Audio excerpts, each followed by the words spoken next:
네, 오늘 7월 첫 주를 맞아서 우리 맥주 감사주일로 지키고 있는데요. 상반기에 있었던 하나님의 은혜를 우리가 돌이켜보고 감사드리는 특별한 주일이라고 하겠습니다. 이럴 때 우리 배려하시는 하나님이라는 제목으로 제가 오늘 말씀을 드리고자 합니다. 우리는 감사를 드리는 것이 하나님의 뜻에 맞고 또 합당하고 그것이 참 신앙적인 줄 알지만은 감사하지 못할 때가 많은데요. 그 중에 한 이유는 우리가 하나님을 우리의 삶을 배려하지 않으시는 하나님으로 그렇게 여기고 그렇게 느끼고, 그래서 하나님이 내 사정을 몰라주시는 것처럼 생각을 하니까 마음에 감사치 못하는 그런 때가 많이 있는 것 같습니다. 우리 이사야서 40장에 보면 이사야 시대에 하나님의 백성들도 그런 생각을 하고 그들의 마음이 스스로 불행한 느낌을 가졌는데요. 하나님께서 그때 말씀하셨습니다. 야곱아, 내가 어찌하여 말하며 이스라엘아, 내가 어찌하여 이르기를 내 길은 여호와께 숨겨졌으며 내 송사는 내 하나님에게서 수리하심을 받지 못한다 하느냐 그랬어요. 이전 번역으로는 야곱아, 내가 어찌하여 말하며 이스라엘아, 내가 어찌하여 이르기를 내 사정은 여호와께 숨겨졌으며 원통한 것은 내 하나님에게서 수리하심을 받지 못한다 하느냐. 그래서 또 우리가 내 사정을 몰라주신다, 내 원통한 것을 하나님께서 해결을 안 해주신다, 이렇게 또 다른 의미에서 우리에게 다가오는 그런 번역을 가지고 있습니다. 사실 우리 하나님께서는 우리를 구원하시고 많은 은혜를 베풀어 주시고 있음에도 불구하고 하나님이 우리의 사정을 몰라주시고 있다 하는 바로 이러한 느낌은 구원받은 이스라엘 백성들도 마찬가지였습니다. 이것은 우리 죄인들의 마음속에 하나님한테서 이제 삐뚤어져 있는 마음에서 나오는 것이라고 할 수 있겠는데요. 그들이 크고 놀라운 하나님의 구원을 받고 나서도 그들의 마음속에는 하나님이 자신들을 돌보시지 않고 자신들의 사정을 헤아려 주시지 않는다는 그런 원망과 불평을 그들이 많이 가졌던 것을 볼 수 있습니다. 출애굽기 15장에 보면은 이스라엘 백성들이 애굽에서 나오고 홍해를 가르고 나온 다음에도 광야에 들어서서 얼마 되지 않아서 그들이 물 문제로 하나님 앞에 원망하고 불평을 했습니다.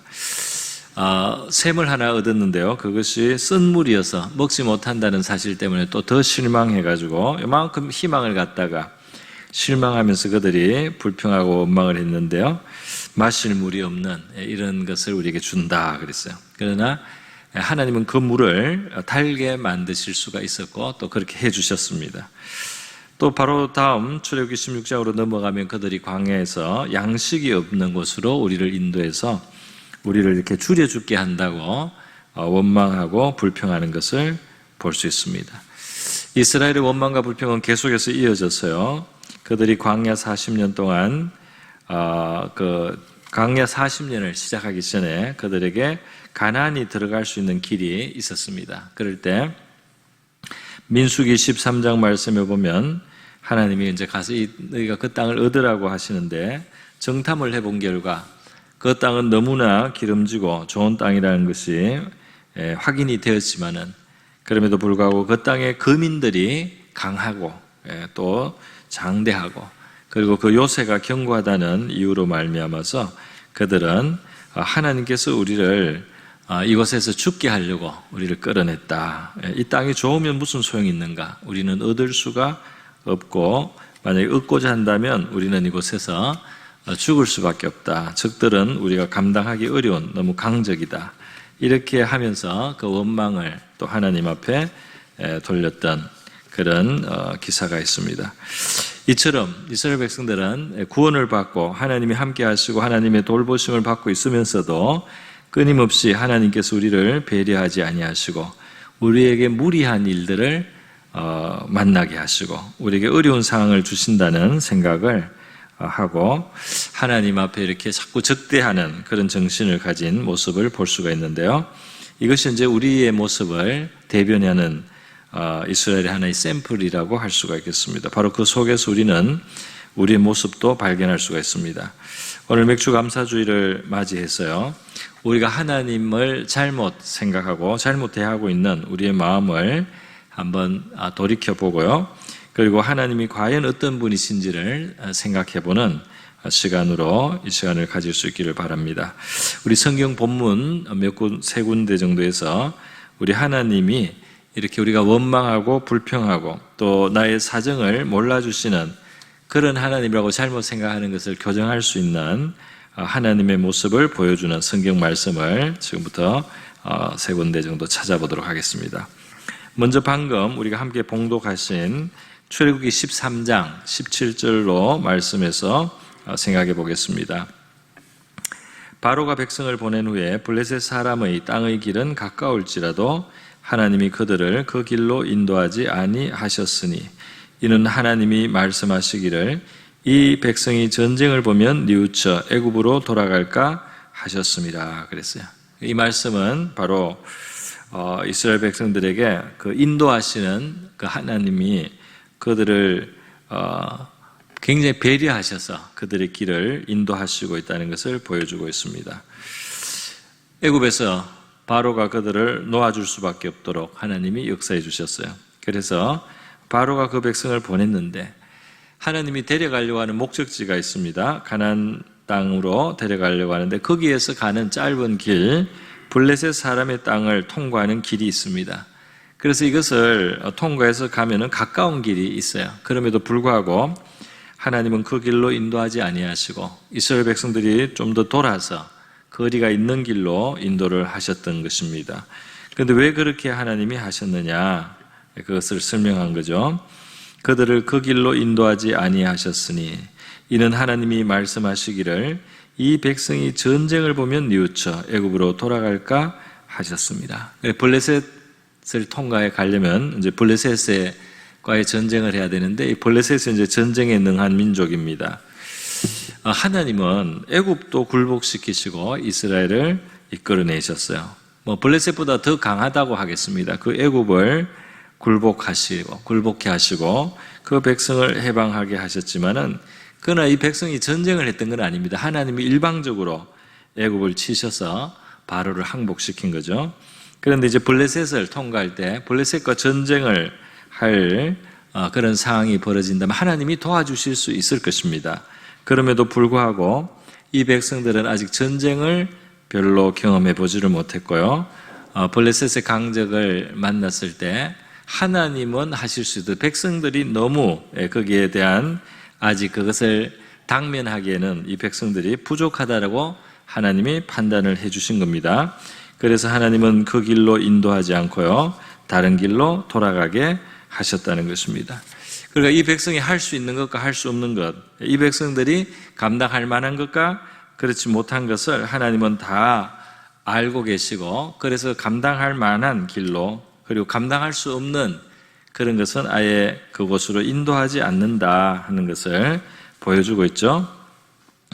고린도전서 10장 13절의 말씀에도 사람이 감당할 시험 밖에는 너희가 당한 것이 없나니 오직 하나님은 미쁘사 너희가 감당하지 못할 시험 당함을 허락하지 아니하시고 시험 당할 즈음에 또한 피할 길을 내사 너희로 능히 감당하게 하시느니라. 그러니까 이 말씀에 의하면 하나님이 우리의 삶을 돌아보고 있어요. 그리고 감당할 수 없는 것을 허락지 아니하시는 하나님이다. 할렐루야. 감당할 수 없는 것을 하나님은 아직 허락하지 아니하신다. 하나님이 보이지 않지만 울타리 역할을 하고 계시다 이 말입니다. 그리고 또 그런 시험이 왔을 때 피할 길을 내셔서 탈출할 수 있도록 출구를 만들어 놓으시는 하나님이시다 하는 겁니다. 그러니까 하나님이 이스라엘 백성들이 자기들이 그 애굽에서 나오자마자 이들이 무슨 생각이 있겠습니까? 이들이 무슨 어디로 가야 될지 어떤 길을 선택해야 될지 이들이 다 그런 생각을 하지 못하고 있는 상황이지만 하나님은 여러 가지 길이 있다는 것을 아시고 그 길 중에 어떤 길은 빨라서 좋기는 하지만 이 백성에게 무리가 있다 말이죠. 그래서 어떤 길은 조금 돌아가지만 이것이 이 백성의 수준에 적당하다. 그것을 아시고 알아서 그 길을 인도해 주신다는 것입니다. 그래서 우리는 하나님께서 우리에게 허락하시는 길, 열어주시는 길들에 대해서 하나님의 배려가 있다는 사실을 알고, 우리가 허락되지 않은 길에 우리가 감당할 수 없는 부분들이 있다는 사실도 우리가 한번 생각해보고, 우리를 인도하시고 방패가 되시고 울타리가 되시고 또 피할 길을 내시고 적당한 길로 인도해 주시는 우리 하나님 앞에 감사하는 마음을 우리가 가져야 할 줄 믿습니다. 두 번째로 우리 또 다른 본문에서 하나님의 배려하심을 한번 보겠습니다. 신명기 7장 22절의 말씀인데요, 같이 한번 읽어보도록 하겠습니다. 같이 읽습니다. 시작. 내 하나님 여호와께서 이 민족들을 내 앞에서 점점 쫓아내시리니 너는 그들을 급히 멸하지 말.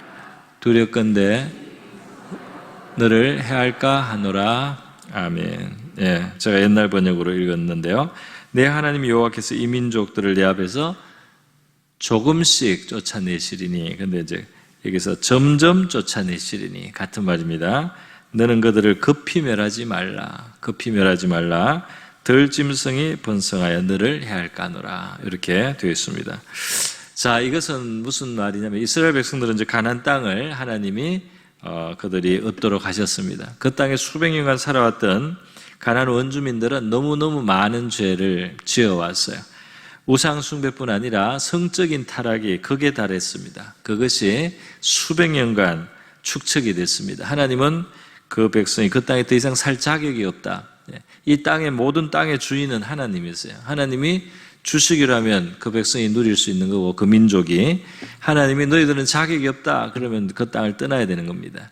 만약에 그들이 떠나기를 원치 않고 버티면은 전쟁을 하게 되고 그들이 학살을 당하게 되는 겁니다. 그런데 이스라엘 백성들에게 그 땅에서 쫓아낼 때에 한순간에 진멸하지 말라는 겁니다. 하나님은 적당한 페이스를 가지고 그들을 너 앞에서 점점 조금씩 쫓아내실 거니까 무리하지 말고 페이스를 하나님이 주시는 것을 따라가라는 그런 말씀을 했습니다. 왜냐하면 만약에 급히 그 땅을 진멸하게 될 때, 그 백성들을 칠 때 들짐승들이 번성할 수가 있다. 전쟁터에서 시체들을 뜯어먹는 맹수들이 많아질 수가 있다 이 말입니다. 또 사람들이 살지 않게 되면서 맹수들이 사람들이 살던 곳으로 이제 들어오게 될 수가 있습니다. 그래서요, 이 말씀은 무슨 말이냐면 이스라엘 백성들이 빨리 승리를 하고 빨리 정복을 하고 빨리 그 가나안 백성들을 진멸하는 것, 이것이 최선이 아니다고 하나님 말씀을 하고 있는 거죠. 거기에는 너희들이 아마 생각지 못했을 부작용이 있다는 겁니다. 그 부작용이 생길 수 있다는 겁니다. 그것이 신속하게 이루어질 경우 너희에게 부작용이 있을 수 있기 때문에 하나님은 속도 조절을 하신다는 겁니다. 그렇기 때문에 그 하나님이 주시는 속도를 따라서 할 때 너희들이 피해를 받지 않고 부작용이 너희들에게 미치지 않도록 하는 그러한 하나님의 배려하심으로 너희를 인도하실 것이기 때문에 그 하나님과 보조를 맞춰서 그 일을 하라고 말씀하고 있는 것입니다. 할렐루야. 네. 그래서 하나님께서 우리의 삶 속에도 마찬가지인 줄 믿습니다.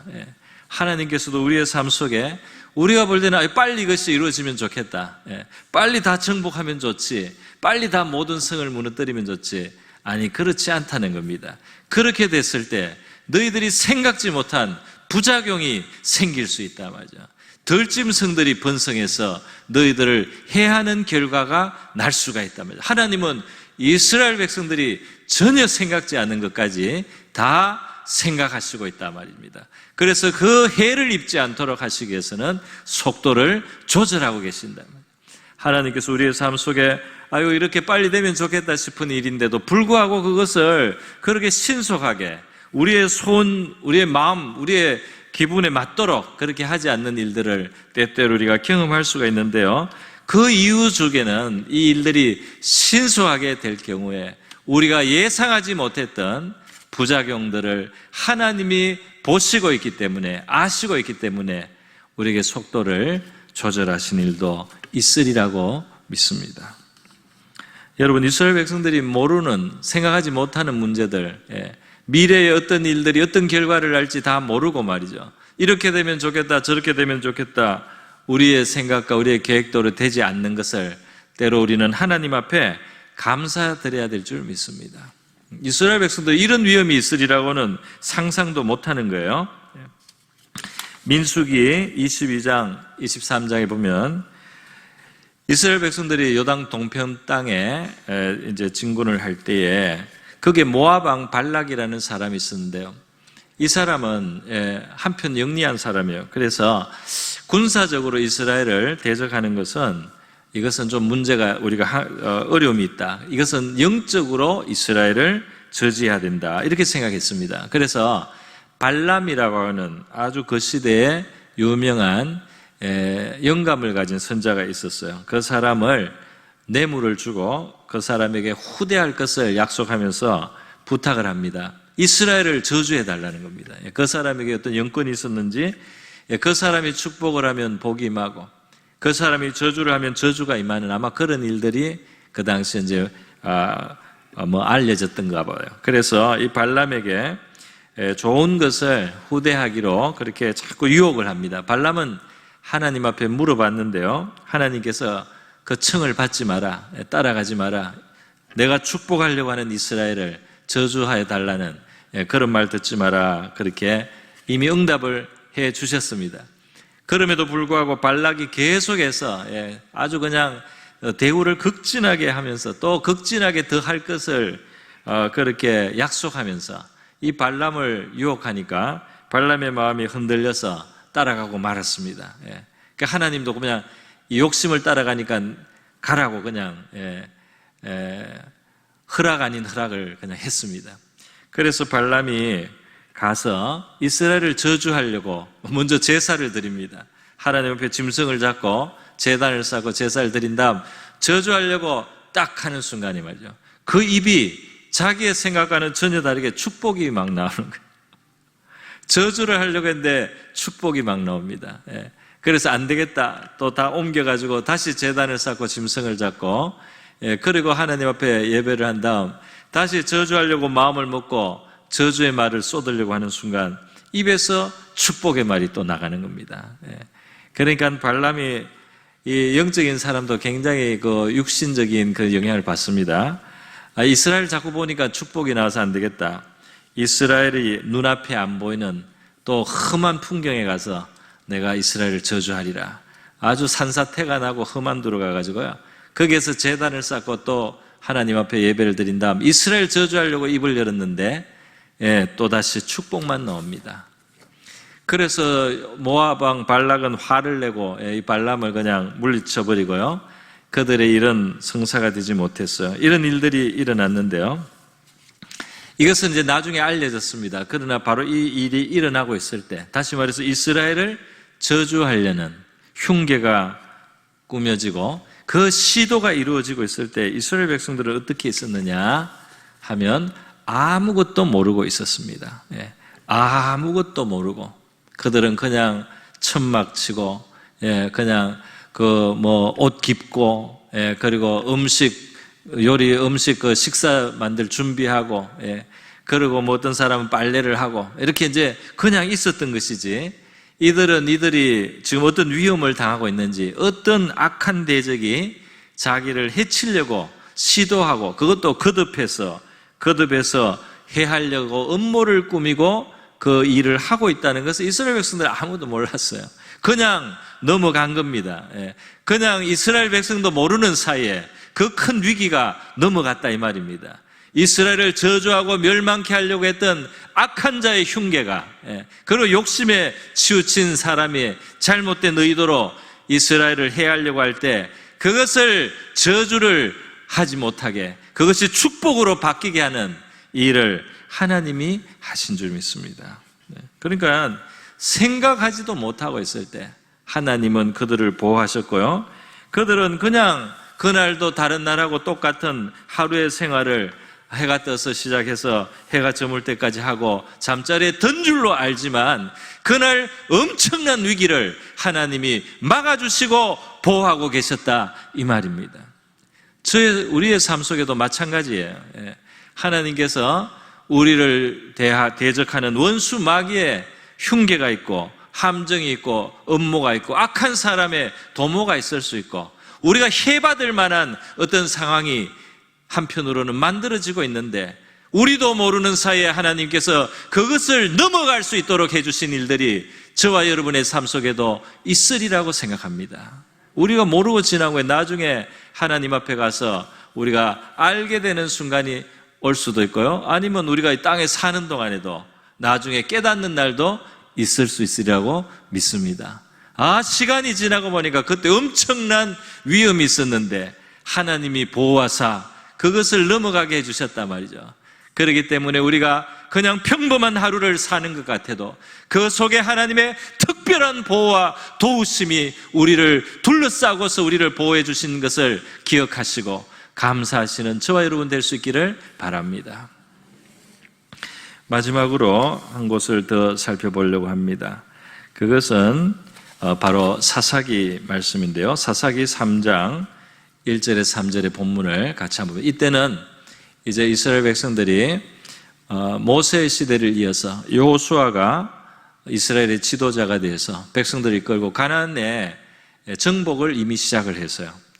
큰 도시들, 큼직한 도시들을 다 정복을 했을 때입니다. 그러나 아직 지방에 있는, 말하자면 이 군 동네들은 아직 정복을 안 한 채로 여호수아는 직무를 마쳤습니다. 그리고 이제 하나님이 불러갔어요. 그래서 여호수아 시대에 다 하지 못한 전쟁이 이스라엘에게 남아있는 이 상태입니다. 같이 한번 읽어보겠습니다. 시작. 여호와께서 가나안 전쟁을 알지 못한 이스라엘을 시험하려 하시며 이스라엘 자손의 세대 중에 아직 전쟁을 알지 못하는 자에게 그것을 가르쳐 알게 하려 하사 남겨두신 열국은 블레셋 5 군주들과 모든 가나안 족속과 시돈 족속과 바알 헤르몬 산에서부터 하맛 입구까지 레바논 산에 거주하는 히위 족속이라. 아멘. 자, 여러분, 제가 말씀을 이미 조금 설명을 드린 것처럼 전쟁을 모세 시대부터 이제 원래는 조금 했습니다. 요단강 동편에서 조금 하고 말았습니다. 그런데 이제 여호수아가 지도자가 되어서 가나안 땅 정복을 이제 시작을 합니다. 그래서 여호수아 당대에 대부분 가나안의 중요 도시들을 다 점령을 해서 이스라엘 12지파들이 이제 대충 할 땅이 되었어요. 그러나 여호수아는 이제 떠나고 그 세대가 지나고도 남은 세대에게 전쟁이 남아 있었다 이 말입니다. 그것은 이제 지역에 구체적으로 작은 마을과 동네들을 점령을 해야 되는 그 열국들이 남아 있다 이 말이에요. 그래서 이 전쟁을 남겨놓는데요, 이 본문에 보면 1절에서는 이스라엘을 시험하려고, 전쟁을 알지 못한 이스라엘 시험하려고 그들이 연단받고 테스트를 받는 그런 것이다, 이렇게 이제 설명이 됐는데 2절에 가면 조금 더 구체적으로요, 아직 전쟁을 알지 못하는 자에게 그것을 가르쳐 알게 하려 하사. 그래서 전쟁을 알게 하려 하사, 전쟁을 알고 다음 세대도 갈 수 있게 그렇게 하셨다, 남겨두시다. 그러니까 여호수아 시대에 단순히 시간이 없어서 다 못한 게 아니었다 이 말입니다. 여호수아가 뭐 열심히 안 해서 덜 하고 남겨놓은 게 아니다 이 말입니다. 하나님이 그렇게 하셨다면서요. 하나님이 그렇게 조절을 하셔서 여호수아 시대에 다 하지 않고 전쟁을 남겨놓게 하시고 여호수아는 불러가시고 그 세대는 떠나가고 다음 세대가 났는데 다음 세대의 몫으로 할 전쟁을 하나님이 남겨놓으셨다 이 말이에요. 왜냐하면 전쟁을 알지 못하는 그들이 전쟁을 가르쳐서 그들에게 전쟁을 알게 하실 필요를 하나님은 보셨다 이 말입니다.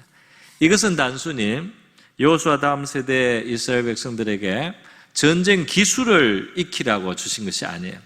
전쟁을 한다는 것은 어떤 의미가 있습니까? 그야말로 생가사의 귀로해서 말이죠, 하나님을 의지해야 되는 바로 그러한 환경이요, 그리고 하나님이 이 치열한 이 세상의 여러 가지 삶 속에서도 가장 치열하다고 할 수 있는 전쟁의 자리에서 살아계신 하나님을 경험하고 그 하나님과 함께 살아가는 것을 체험할 수 있도록 해주셔서 그들이 사실 하나님을 알아가는 바로 그런 계기가 이 전쟁이라고 할 수가 있다 이 말입니다.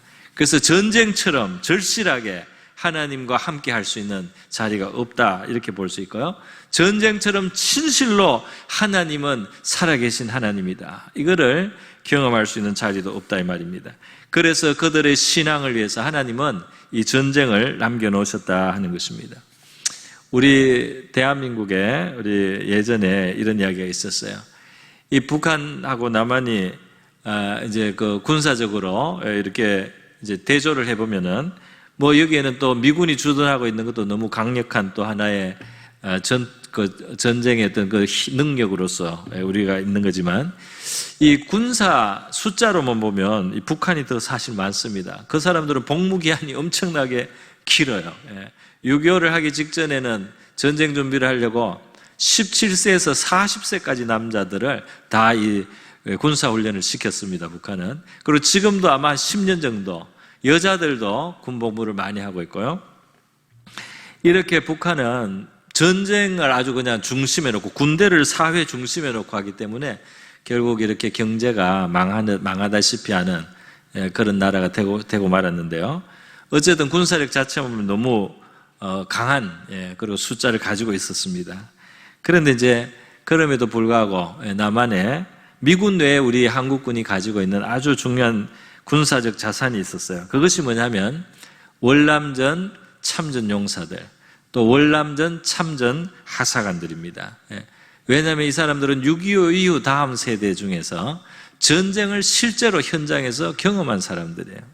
그러니까 총알이 빗발치고 포탄이 터지는 데서 말이죠. 그 막 헬기의 굉음이 들리고 옆에서 사람들이 쓰러져 가는데 거기에서 무선을 하고 지휘를 하고 이 전쟁을 해본 사람들하고 그런 것을 한 번도 경험하지 못한 그냥 군대에서 그냥 훈련만 받은 그분들하고는 수준 차이가 많이 난다 이 말이에요. 그래서 우리나라 지금은 이제 그 세대도 지나갔습니다만은 숫자적으로는 열세였지만 월남전을 다녀온 많은 그런 예비역들뿐 아니라 특별히 군에서 계속 남아서 군대를 지키고 있는 우리 하사관들이 우리나라 군대 엄청난 자산이야.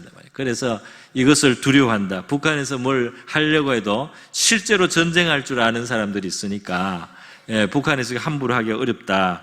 이런 이야기가 있었습니다. 여러분, 치열한 삶의 현장에서 실제로 하나님을 경험하고 체험했다는 것은 굉장한 영적인 자산이 되는 줄 믿습니다. 우리의 삶의 어려운 자리에서 하나님을 의지하고 힘입어서 우리가 그것을 통과하고 이겨내고 승리하고 견딘 사람의 믿음은 담대함이 있는 줄 믿습니다. 그래서 이 전쟁하는 것이 필요하다 이 말이에요. 우리가 아무 일 없이 평안하게만 지나면은 당장은 좋은데 그것만으로는 부족함이 있다 이 말입니다. 우리가 자녀를 양육할 때도 마찬가지예요. 자녀를 양육할 때 아주 어릴 때는 정말 세밀하게 돌보는 것이 필요합니다.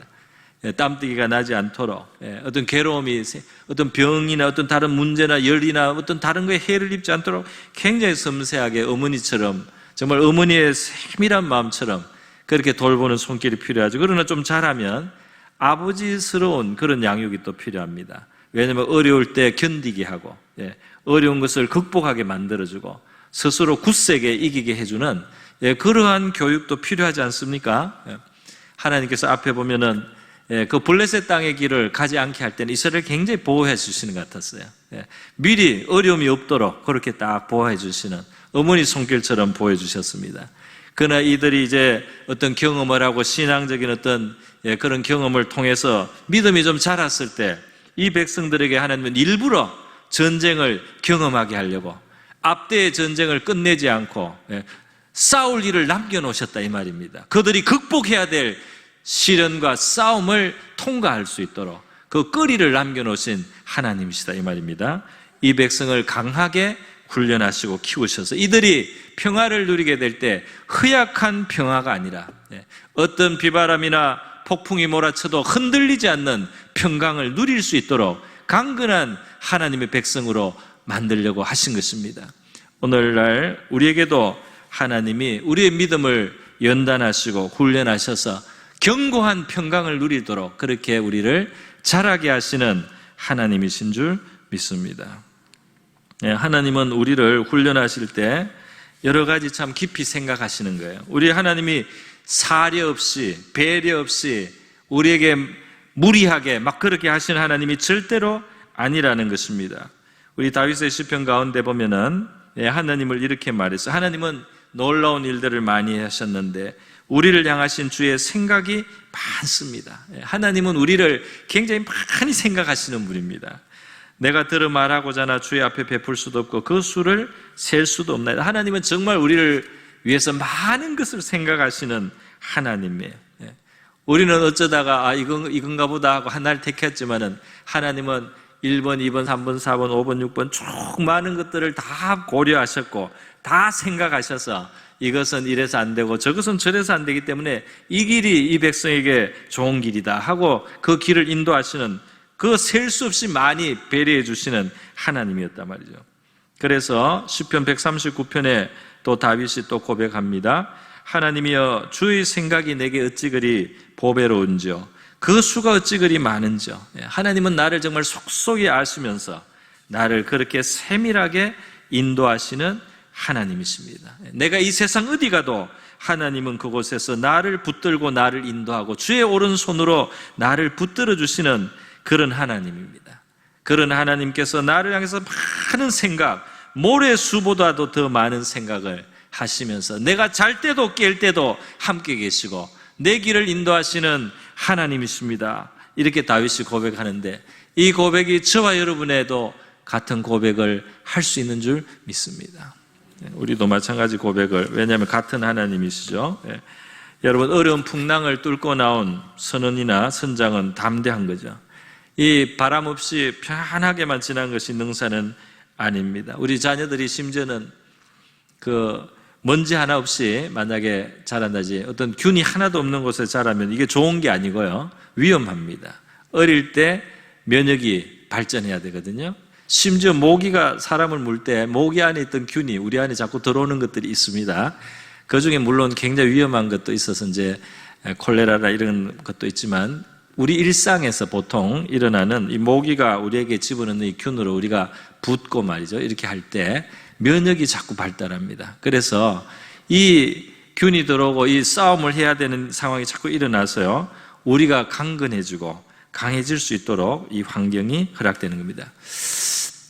다윗은 골리앗을 물리쳐서 블레셋의 대장군 골리앗을 물리치는데요, 이것이 어느 한순간에 된 것이 아니고요, 사실 다윗이 집에서 아버지의 양을 지킬 때 맹수들이 자꾸 오는 거예요. 그래서 이 사자나 곰하고 상대를 해야 됩니다. 물맷돌을 아주 많이 연습을 해야 되고요, 그리고 용기도 가져야 되고요, 그리고 싸워보면은 굉장히 그 참 위험한 것 같지만 그걸 싸울 때 하나님이 도와주시는 것을 한 번 경험하고 두 번 경험하고 세 번 경험하고, 야, 맹수지만은 내가 하나님을 의지하고 돌멩이를 들고 가서 찍고 치고 돌을 던지고 명중을 시키고 이렇게 했더니 맹수도 도망을 갔단 말이죠. 그것을 다윗이 경험을 했습니다. 그런 일들을 경험할 때는 아니, 하나님 왜 좀 안 지켜주고 맹수를 자꾸 보내시나 이렇게 생각했는지 몰라요. 그러나 이스라엘이 민족적인 위기를 당하는 전쟁의 자리에서 블레셋 대장군 골리앗 앞에 전부 다 기가 죽어서 두려워하고만 있을 때 거기에서 나설 수 있도록 다윗을 준비시키신 하나님의 배려와 깊은 생각이 있었는 줄 믿습니다. 그래서 그 곰을 치고 사자를 쳤던 다윗이 말이죠, 이 골리앗을 향해서 두려워하지 않고 물매를 들고 나가서 골리앗의 이마에 물매를 명중시켜서 쓰러뜨리고 이스라엘을 위기에서 구하는 그 중요한 일을 감당할 수 있게 해주셨던 하나님은 생각이 깊으신 하나님이셨다, 이 말입니다. 다윗의 목장에 평소에 곰이 찾아오고 그리고 사자가 찾아오고 해서 위기를 당하고 어려움을 당했던 것은 나라를 건지는 다윗의 역할을 할 수 있도록 하나님이 그를 강하게 준비시켜 주신 것인 줄 믿습니다. 이렇게 하나님의 생각은 우리의 생각보다 훨씬 더 깊어서 말이죠, 하나님이 허락하시는 상황, 하나님이 모든 것을 통제하고 다스리신다는 것을 믿고 우리에게 주어진 상황에서 하나님을 의지하고 하나님을 기대하고 하나님의 도움을 받아서 승리하는 저와 여러분 될 수 있기를 바랍니다. 더 큰 어려움과 환난과 풍랑이 와도 능히 감당할 수 있는 우리가 되게 하시는 하나님의 깊은 생각이 있는 줄 믿습니다. 그래서 우리 범사에 하나님 앞에 감사를 해야 되는 거죠. 때로는 우리가 정말 이해하기 어려운 일까지 하나님 허락하실 때가 있습니다. 그래도 우리는 하나님의 선하심과 우리를 향하신 최선을 주신다는 것을 인정하고 믿는 믿음이 될 수 있기를 바랍니다. 제가 우리 노회에 계셨던 한 목사님께 직접 들은 이야기입니다. 이 목사님이 한참 목회를 젊어서 하실 때 큰 교회 어려움이 생겼어요. 이 청소년 중에 목사님 아들 친구 또래 청소년 하나가 열심히 신앙생활을 하는데 집에서는 이 교회 다닌다고 얼마나 박해를 하는지 얘를 하도 구박을 하고 때려가지고 이 머리에 막 원형 탈모가 생길 정도로 얘가 고생을 하면서도 교회에서 열심히 다니고 신앙생활을 했어요. 그런데 얘가 어느 여름에 익사사고로 죽게 됐습니다. 목사님이 너무 충격을 받았어요. 아니 그 불쌍하고 그리고 또 믿음 좋았던 우리 아무개가 이렇게 허무하게 죽다니 하고 목사님이 너무 슬프고 너무 괴로워서요 몇 날을 하나님 앞에 매달려서 따졌다는 겁니다. 하나님 이럴 수가 있습니까? 이렇게 꽃다운 나이에 이렇게 아직 피지도 못했는데 이렇게 믿음이 좋은 애를 이렇게 데려갑니까? 하고 계속 하나님 앞에 따졌어요. 그런데 하나님이 어느 날 응답을 하셨습니다. 하나님의 대답은 뭐냐? 아무개가 하늘나라에서 가장 상을 많이 받을 수 있을 때 내가 그를 불렀노라. 누구를 생각해봐라 이러시더래요. 누구는 열심히 신앙생활 하다가 나중에 나이 들면서 하나님 떨어지고 하나님 떠나가고 멀리하고 세상으로 빠져버린 그런 애들이 있습니다. 그래서 아무개가 하늘나라의 상이 제일 많을 때 하나님이 불렀다. 세상에 가서 죄 짓고 세상에 가서 그 상을 잃기 전에 하나님 불렀다. 이렇게 응답을 하셨다는 겁니다. 어쨌든 그 이야기를 듣고 목사님은 어쨌든 하나님 앞에 또 할 말은 없었다 그러셨어요. 여러분 어떨 때는 우리가 정말 이해하기 어렵고 우리가 보기에는 받아들이기 어려운 정도의 상황도 사실은 있습니다만은 그래도 우리 하나님께는 우리를 향하신 최선을 찾아주시는 하나님이심을 우리가 믿을 수 있기를 바랍니다. 우리를 위한 최선을 위해서 예비하시고 배려해 주시는 하나님이 저와 여러분의 하나님이신 것을 믿고 그분께 향한 감사와 의지함과 그분과 함께하는 삶을 계속하시는 저와 여러분 될 수 있기를 주님의 이름으로 축원드립니다. 우리 다 같이 기도하겠습니다.